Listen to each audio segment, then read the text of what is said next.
Hi everybody, this is Rick, and I'm going to talk to you for a little bit about Bloom's taxonomy, which is a really useful tool that's widely used in education to understand really what we're doing in the classroom.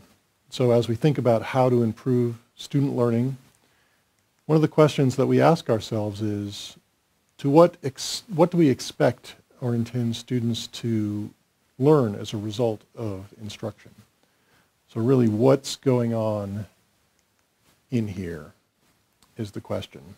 What are students, how are they responding to the material that we're presenting to them? Is it at the appropriate level? Is it connecting with what they know? And what are we really asking them to do with it? Now, Benjamin Bloom developed what's become known as Bloom's hierarchy, and that was an answer, the beginning of an answer to this question. And what he said was that, well, there's thinking going on in there, but thinking is not just one thing. It can be broken down into its component parts. So there's knowledge, there's comprehension, there's application, analysis, synthesis, and evaluation.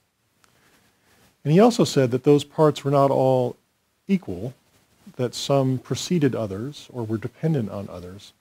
So he really developed a hierarchy of thinking skills that began with knowledge and moved upward to more higher order levels like comprehension, application, analysis, synthesis, and then evaluation at the top.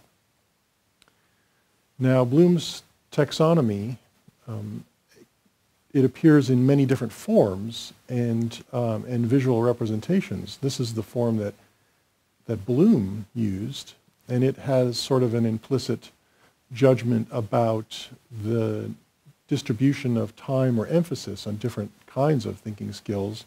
Here there's quite a lot of space in this representation devoted to knowledge and lower level skills, and then less time to those higher level skills. That's kind of a judgment that just goes along with this way of thinking about it. And you'll see different kinds of representations.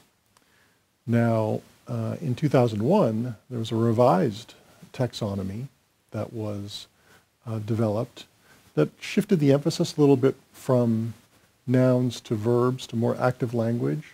And so you see here now remembering, understanding, applying, analyzing, evaluating, and creating. There's a couple important things that also changed with the revised hierarchy. Notice that knowledge has been taken out as the sort of base level, and that evaluating has now been moved down, and creating is now at the peak of this representation. That removal of knowledge as one of the levels in the hierarchy allowed there to be a richer representation by really breaking knowledge out into its own dimension and having that have several levels to it as well. So factual knowledge, conceptual knowledge, procedural knowledge, and metacognitive knowledge now are all points on that dimension.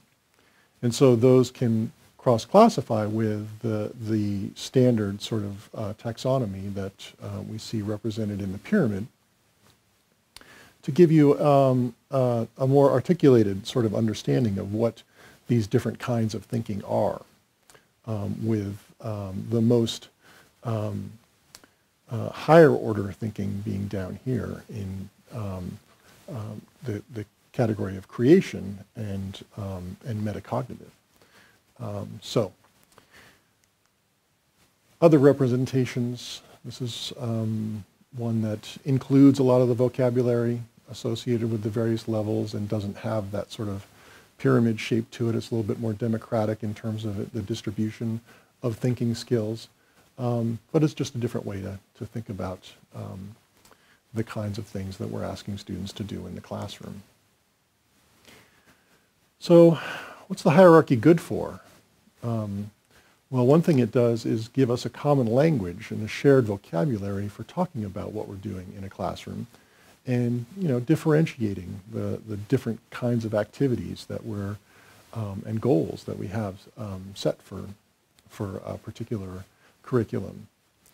It's also useful for translating, say, standards into a particular class, say maybe outcomes for a particular curriculum that are based on nationwide standards or some other larger understanding. It's also a way to ensure that we've got alignment among the objectives and activities and assessments in a course. So we can really look at, well, if our activities all focus on lower level understanding, thinking in terms of Bloom's taxonomy, but our assessment is asking for higher order kinds of thinking, well, that's a mismatch that has to be addressed.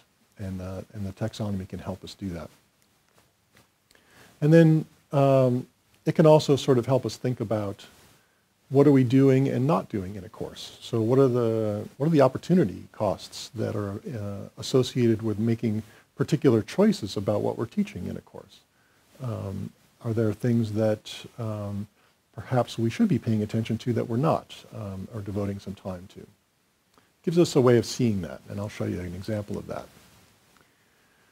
So this is another representation of Bloom's hierarchy, and see how things are sort of turned on their head a little bit, so that there's a little bit less emphasis on just remembering, more on understanding, applying, and then really the largest emphasis on analyze, evaluate, and create.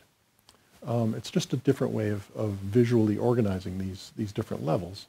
But let's take some outcomes from a nutrition class that we've been working on and see how they map onto this.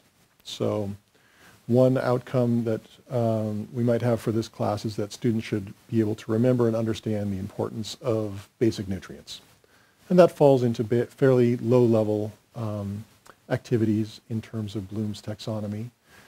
Students ought to be able to analyze their own intake by keeping a food diary. So that's sort of application and analysis. They ought to be able to create a healthy diet.